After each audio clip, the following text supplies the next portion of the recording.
So I'm going to give a quick little review of this Smith & Wesson M&P Shield. This is the 45 ACP version. Probably one of the more notable things about this gun is that it is a good balance between concealability and shootability. So from a concealed carry standpoint, this is 7/8 of an inch wide, 6 3/4 of an inch long, and this is 4 3/4 of an inch tall. And I'm measuring that 90 degrees to the bore, and that's at the top of the sights to the bottom of the flush magazine. Now there is an extended magazine that holds an extra shot that will extend that a little bit, but that's as small as you can make it. Also, the weight of this gun, I don't know if this is unloaded or loaded, but it's around 18 ounces. So now, of course, concealability is a little bit of a subjective term. We're all different shapes and sizes, so that's up to you to determine if those specs will work. So I know it's not the smallest option out there, but at the same time, due to the size of it, it's actually pleasant to shoot, which I'm about to cover next. So your sights are your stereotypical square notch handgun sights. They do have dots. There's also some aftermarket options available if you want something different. They don't glow or anything, but they are pretty easy to see. Now, in terms of adjustability, the sights are windage adjustable. They are, however, not elevation adjustable. To adjust the front sight, you do have to tap that over with a punch. The rear sight appears to be able to move with just an Allen wrench. I've actually never moved that, so I don't know how easy that is to actually move. I would refrain from doing that simply because this is probably going to start to stick out a little bit, and if you are going to carry this gun, that might not be comfortable. But I have actually had to move the front sight because this thing hit to the left pretty bad when I first got it.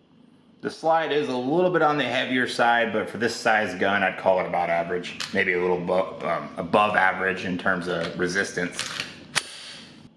It also has these serrations in the front and in the back to kind of help with the grip of that. The safety, which not all of them have, this is optional, but if you prefer a traditional type of safety,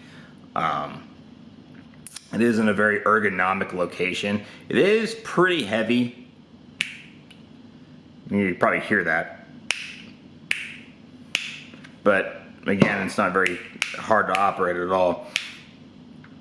On top of that, this gun does have a trigger safety as well. It's got that articulated design a lot of these guns have. So, since it didn't cost any extra than the version without a safety, I figured, well, why not? Now, if there's one thing I really don't like about this gun, or it's kind of a pain to operate, is the slide release. I mean, this thing has a pretty gargantuan bit of resistance. Sometimes I actually can't get it. I have to actually just pull the slide back and let it go, which works fine. Jeez. So yeah, that's a little less than ideal. So in one way this gun stands out from other concealed carry pistols is the trigger is actually really good, or pretty good. It's not a target gun by any stretch, but this actually has a very clean, smooth break. And it doesn't have that long, spongy pull. There's the take up. So I'm gonna do that again a little closer.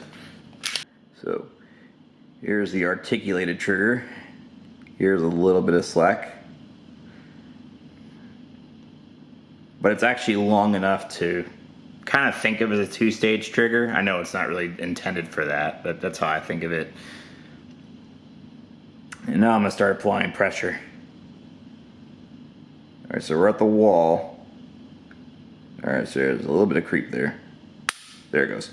So if you're firing this with any amount of authority, I suppose, for lack of a better word, you won't really notice that little last bit of creep. But if it's target shooting, you may. I know that's not at all what this gun is designed for, but I'm still very impressed with the trigger, and it's actually, you can do some pretty good shooting with this within a respectable range.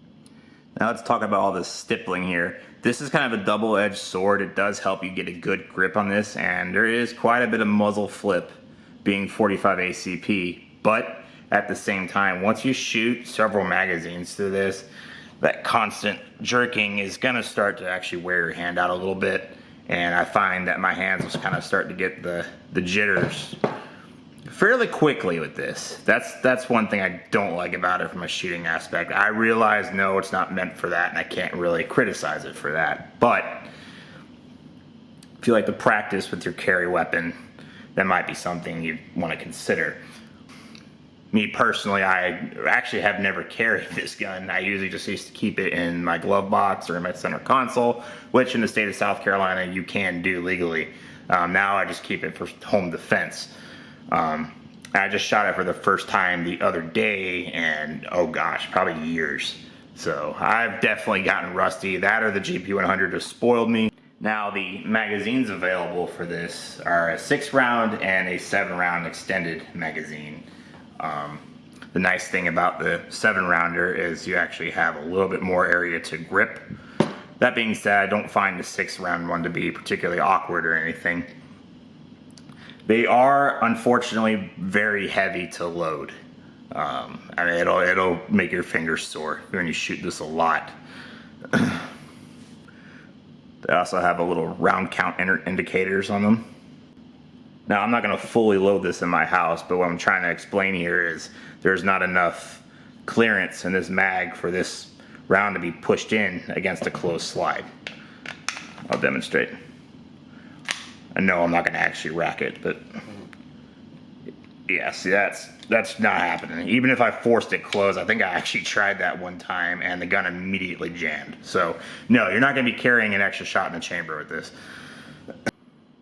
Now, this is the version I believe came out sometime in 2016. There is a 2.0 version out now. I don't really see that many differences in that one compared to the 45 version of this. The generation before, the 9mm and the 40 Smith & Wesson, they were known for having kind of a smoother grip and no serrations here. So that was kind of the big deal about this gun. And also the 45 version is only a tad bigger than those two. So I chose the 45 simply because it was just a good deal.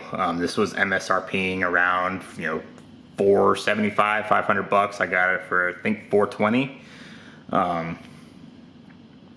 The guy had a 40 Smith & Wesson model available as well, and I always just liked 45 ACB because it was kind of known as not having so much of a snappy recoil, but more of just a strong push, because it's very low pressure.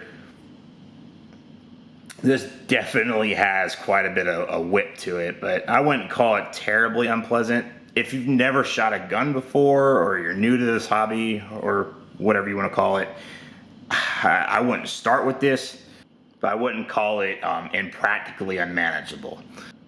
So overall, if you just enjoy going to the range a lot, but you're also looking for something for concealed carry or self-defense, I would consider the M&P Shield. I do want to say one other thing. If you don't mind, leave me a comment and just let me know how I'm doing on these reviews. My channel doesn't really know what it wants to be yet. I just kind of filmed all my hobbies and showcased them in a more cinematic, high quality way.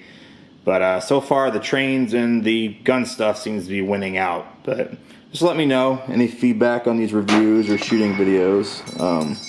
I do value making good quality content. I appreciate it. Thanks.